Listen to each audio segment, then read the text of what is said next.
I never planned to reveal my success at my brother Marcus's wedding. For years, I'd kept my true position hidden from my family, letting them believe I worked at a tiny consulting firm while I secretly built an empire. But Marcus's cruel words that day changed everything. Standing in the opulent ballroom of the Grand Plaza Hotel, I smoothed down my simple navy dress, deliberately chosen to be understated.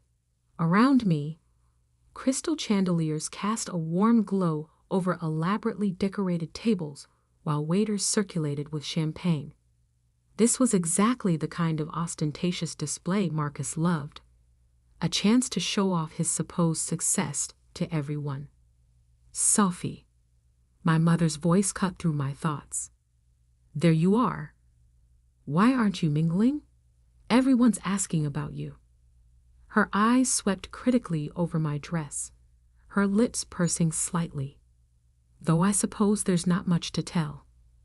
I took a slow sip of champagne, thinking about the board meeting I'd led just yesterday, where we'd finalized the acquisition of our biggest competitor. I'm doing fine, Mom. The consulting work keeps me busy. She sighed dramatically. Busy isn't the same as successful, dear. Look at your brother, youngest VP in Sterling Industries history, about to marry the CEO's daughter. That's what real success looks like. I bit back a smile, knowing that Sterling Industries had been struggling lately. In fact, they'd been desperately trying to arrange a meeting with my company's CEO. Me, for months. But of course, my family didn't know that. They didn't know that the tiny consulting firm I supposedly worked for was actually Aurora Consulting Group, one of the largest business advisory firms in the country. And they certainly didn't know that I wasn't just an employee. I was the founder and CEO. Sophie. Marcus's booming voice interrupted my thoughts. He strode over, champagne in hand, his new bride Jessica clutching his arm. Still hiding in corners at parties? Some things never change. Jessica giggled, adjusting her designer dress. Oh, Marcus told me all about your little consulting job. It's so cute that you're trying to make it on your own. I watched them, remembering how different things had been 15 years ago. Back then, Marcus had been the struggling one, barely passing his classes while I graduated top of my class. But then Dad had stepped in, using his connections to get Marcus an entry-level position at Sterling Industries. Meanwhile, I was told to be realistic about my ambitions. Someone has to do the small jobs, Marcus continued, his voice carrying just enough for nearby guests to hear. Poor sis, still working at that tiny firm while the rest of us are making real careers. But hey, at least you can say you're independent, right? Jessica laughed again, a sharp sound like breaking glass. Oh, darling, be nice. Not everyone can be as successful as you. I felt the weight of the antique locket around my neck, my grandmother's final gift to me before she passed. She had been the only one who believed in me, who supported my dreams with more than just empty words. Success comes in many forms, Marcus, I said quietly. Sure, sure. He waved his hand dismissively. Speaking of success, did you hear? Sterling's CEO is actually coming to the wedding reception tonight. Mr. Harrison himself. He never attends employee events, but for me, he puffed up with pride. I knew exactly why James Harrison was attending. He wanted to discuss the potential buyout of Sterling Industries, a discussion he'd been trying to have with me for weeks. I'd been deliberately delaying, wanting to see how desperate they'd become. That's wonderful, I murmured, hiding my smile behind my champagne glass. Try not to embarrass me when he arrives, Marcus added. Just stay in the background. This is important for my career. Before I could respond, a sudden hush fell over the room. James Harrison had arrived, his commanding presence drawing all eyes. He was exactly as I remembered from our video calls, tall, distinguished, with steel-gray hair and sharp eyes that missed nothing. Marcus immediately straightened, tugging Jessica along as he prepared to greet his CEO. But before he could take 2 steps, Harrison's eyes landed on me, and his face lit up with recognition. "Ms. Mitchell," he called out, striding purposefully in my direction. "I had no idea you'd be here." Marcus froze mid-step, confusion written across his face. Jessica's perfectly plucked eyebrows drew together in bewilderment. "Mom," Harrison continued as he reached me, extending his hand respectfully. "We've been trying to arrange a meeting for weeks. I didn't expect to run into you at an employee's wedding." I could feel Marcus's eyes boring into me as I shook Harrison's hand. "Hello, James. Surprised to see me here?" "Why wouldn't I be? It's not every day you run into the CEO of Aurora Consulting at a company wedding." He glanced at Marcus, then back to me, realization dawning in his eyes. Unless... Wait, is Marcus my brother? I confirmed, allowing myself a small smile as I watched the color drain from Marcus's face. Though he didn't know about my position until just now. The silence that followed was deafening. I could see my mother's hand trembling as she clutched her champagne glass, my father's jaw hanging open in shock. But it was Marcus's expression that truly captured the moment, a mixture of disbelief, embarrassment, and dawning horror as he realized he just spent the last hour mocking his boss's boss's boss. James Harrison looked between us, clearly trying to process this revelation. "Your brother?" But he said his sister worked at a small local consulting firm. "That's what they all thought," I said, my voice carrying clearly in the stunned silence. I never corrected them. Jessica's wine glass slipped from her fingers, shattering on the marble floor. The sound seemed to break the spell of silence, and suddenly everyone was talking at once. But I kept my eyes on Marcus, watching as his carefully constructed world of superiority crumbled around him. This wasn't how I'd planned to reveal my success, but as I stood there, watching my family's perception of me shatter like Jessica's wine glass, I realized that sometimes the best moments in life are the unplanned ones, and this moment? This was just the beginning. The next few minutes at the wedding reception felt like a carefully choreographed dance of chaos. My mother, always obsessed with appearances, tried desperately to salvage the situation. "Sophie, darling," she gushed, suddenly appearing at my side. "Why didn't you tell us about your position?" I took another sip of champagne, savoring the moment. "You never asked, Mom. You were all too busy celebrating Marcus's achievements to care about my little consulting job." James Harrison was still standing nearby, looking both amused and uncomfortable. "Ms. Mitchell, I had no idea this was a family event for you. Perhaps we could discuss the merger." "Merger?" Marcus interrupted, his face shifting from shock to panic. He grabbed my arm, fingers digging in painfully. "What merger?" I carefully removed his hand, keeping my voice level. "The one where Aurora Consulting is considering buying Sterling Industries." I turned to Harrison. "Though after tonight, I'm having second thoughts about the acquisition." Marcus went pale. Jessica, his new bride, looked like she might faint. But that would make you your boss," I finished for him. "Yes, it would. Interesting how life works out, isn't it?" My father finally found his voice, pushing through the crowd that had gathered around us. "Now wait just a minute," he blustered, his face red. "You can't just come here and ruin your brother's wedding with these claims." Harrison cleared his throat. I assure you, sir, your daughter is exactly who she says she is. Aurora Consulting is the largest business advisory firm in the country, and Ms. Mitchell founded it from the ground up. We've been trying to arrange this merger for months. I watched my father's face as the truth sank in. This was the man who had told me 10 years ago that I was dreaming too big when I said I wanted to start my own company. The man who had used every connection he had to help Marcus climb the corporate ladder while telling me to be realistic about my goals. But the money, my mother stammered. All those times you said you couldn't help with family expenses. Oh, you mean like the $50,000 you borrowed from my savings for Marcus's MBA?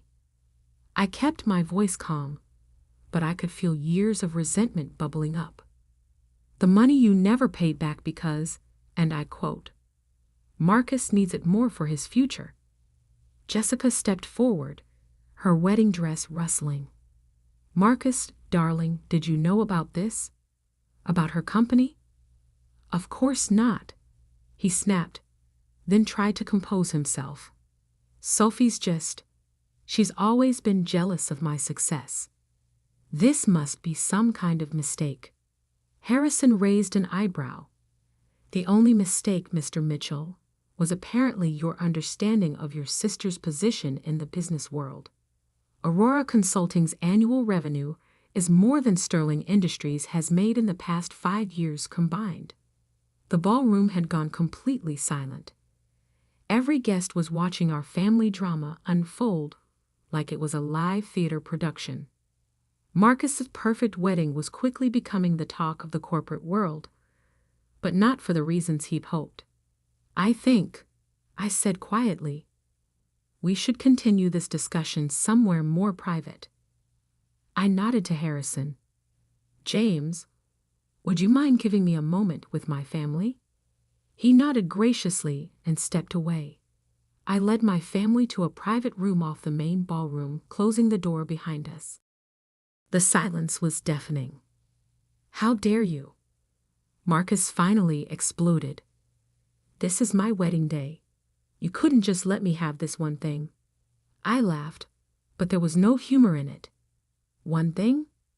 You've had everything handed to you your entire life. Dad's connections got you into Sterling. Mom's jewelry paid for your MBA. My savings funded your startup attempts. Meanwhile, I built something real, something lasting, completely on my own. We were trying to protect you, my mother insisted, wringing her hands. The business world is so cruel to women. No, Mom. You weren't protecting me. You were dismissing me. Every achievement, every milestone, you brushed them all aside because they didn't fit your narrative of who I should be. My father stepped forward, his business instincts finally kicking in. Now, Sophie, let's be reasonable. We're family. Surely we can work something out that benefits everyone. You mean now that you know I'm successful, you want to be part of it? I shook my head. The merger with Sterling was a courtesy to Harrison. He's a good CEO dealing with a bad board. But after tonight, I met Marcus's eyes. I think it's time for some changes. You can't do this, Marcus whispered, his arrogance finally cracking. My position, my future. Your position was always built on sand, Marcus.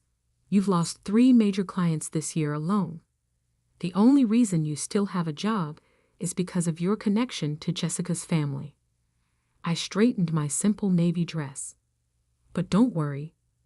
When Aurora acquires Sterling, we'll find a position suited to your actual qualifications. Jessica let out a small sob. My father won't let this happen. He's on the board. Your father, I said gently, called me last week to make sure the merger goes through. Sterling Industries is drowning in debt, and Aurora Consulting is their only lifeline. The gravity of the situation finally seemed to hit Marcus. His legs gave out, and he sank into a nearby chair. All this time, while we were mocking you, you were building an empire? I tried to tell you, all of you, so many times, but you never listened.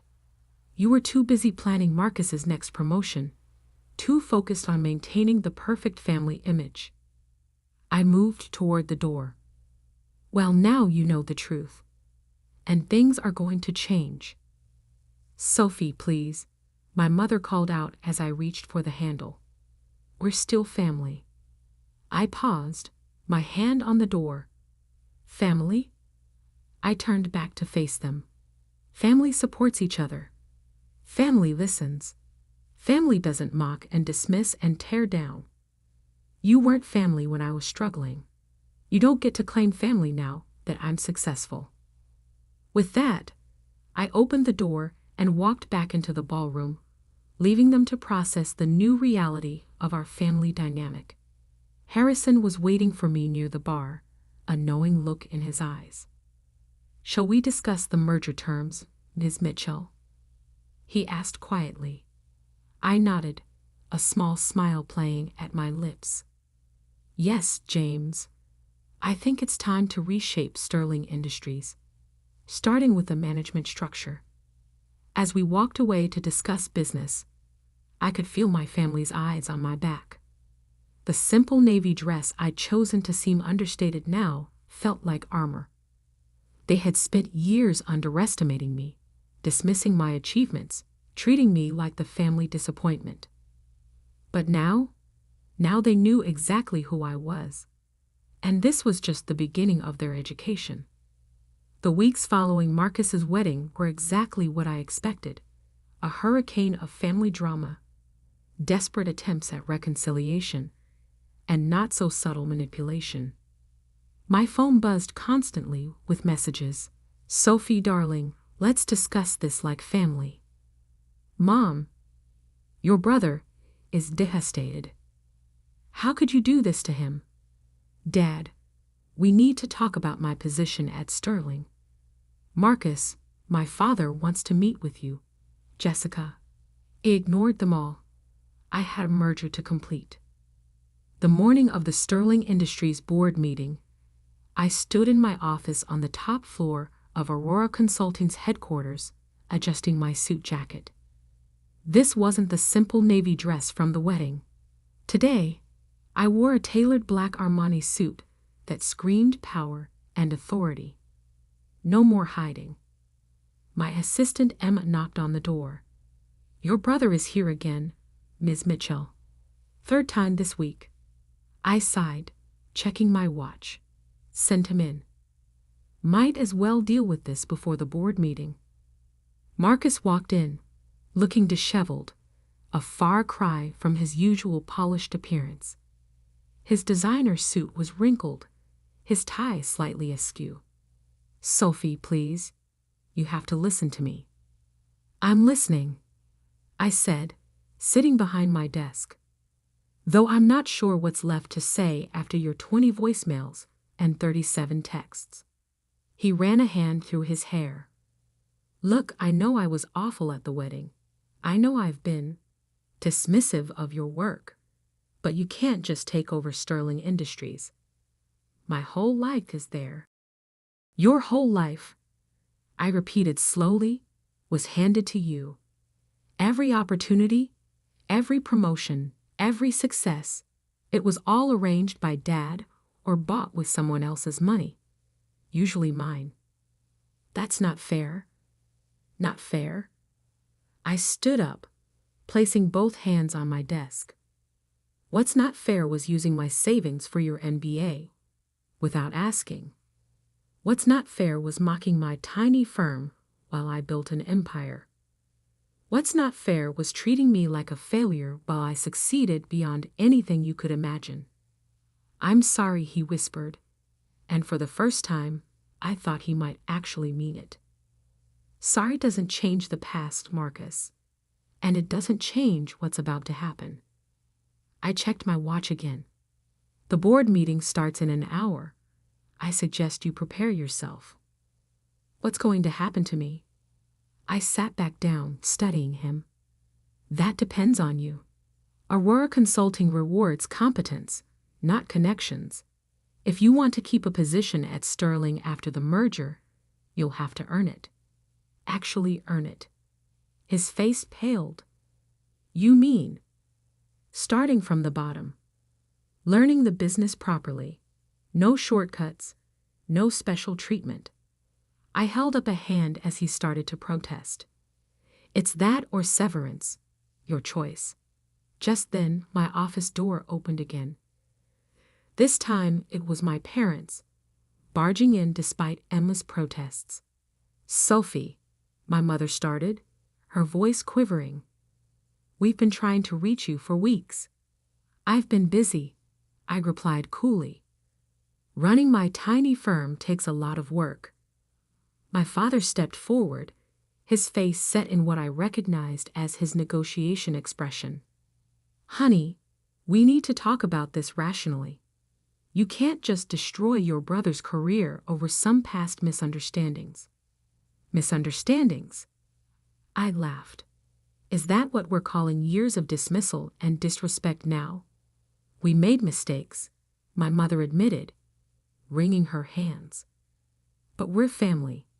Surely that counts for something. I opened my desk drawer and pulled out an old photo, the last family portrait we'd taken before I started Aurora Consulting. In it, I stood slightly apart from the others, wearing a simple dress while they were all in designer clothes. Even then, I was an outsider in my own family. Family counted for something when I needed support starting my business. It counted when I was working 18-hour days building my company. It counted all those times you chose to celebrate Marcus's minor promotions while ignoring my major achievements. I set the photo down. But now it's just business. A knock at my door interrupted us. Emma poked her head in. Ms. Mitchell? The board is gathering. I stood up, straightening my jacket. Thank you, Emma. I'll be right there. I turned to my family. You're welcome to stay and watch the meeting on the monitors in the waiting area. I think it'll be educational. The Sterling Industries boardroom fell silent as I walked in. 15 pairs of eyes followed me to the head of the table, where James Harrison stood to greet me. Ms. Mitchell, thank you for joining us. Shall we begin? The next hour was a masterclass in corporate restructuring. I laid out Aurora's plans for Sterling, department by department, position by position. By the end, several board members were nodding appreciatively while others looked shell-shocked. And finally, I concluded, we'll be implementing a complete overhaul of the management structure. No more positions based on connections rather than competence. Through the glass walls, I could see my family watching from the waiting area. Marcus had sunk into a chair, his head in his hands. My parents stood rigid, finally understanding the full scope of my power. After the meeting, Harrison approached me. Brilliant presentation, as always. Though I have to ask, your brother's position will be handled fairly, I assured him. If he's willing to work for it, there's a place for him, starting in entry-level sales. Harrison nodded approvingly. You're more generous than many would be in your position. This isn't about revenge, I said, gathering my papers. It's about building something lasting, something real. When I walked out to the waiting area, my family was still there. They looked different now, smaller somehow, less intimidating than they'd seemed all those years ago. So that's it? Marcus asked quietly. Everything changes just like that. Everything changed years ago, Marcus. You just didn't notice because you were too busy looking down on me. I turned to my parents. The company will be sending over new employment contracts tomorrow. I suggest you all read them carefully. Sophie, my mother stepped forward, tears in her eyes. We were wrong about you. So wrong. Can't we start over? I thought about all the dinners where they'd ignored my achievements, all the family events where they treated me like an afterthought, all the times they'd prioritized Marcus's ambitions over my dreams. Starting over would mean forgetting the past, I said finally, and I don't want to forget. Those years of dismissal and disrespect taught me valuable lessons about self-reliance and determination. They made me who I am. And who are you? My father asked softly. I'm the woman who built a billion-dollar company while you were all too busy mocking her tiny firm to notice. I'm the CEO who just acquired the company you thought was the pinnacle of success. And I'm the daughter who finally stopped seeking your approval and found her own path instead. I started walking toward the elevator, then paused and looked back. The contracts will be here tomorrow. Your choice whether to sign them or not. But either way, things will never go back to how they were. As the elevator doors closed, I caught one last glimpse of my family, standing there in the waiting room of the company I built, finally seeing me clearly for the first time. That night, in my penthouse office, I took out my grandmother's locket, the one piece of family history I truly cherished. Inside was a small note she'd written years ago. Success isn't about who believes in you at the end. It's about believing in yourself from the beginning. I smiled, thinking about how far I'd come from that overlooked daughter in the family portrait. Marcus's wedding had just been the beginning. Now everyone knew exactly who I was. Not the family disappointment, but the force that had reshaped their entire world. And somehow, that felt better than any revenge could have.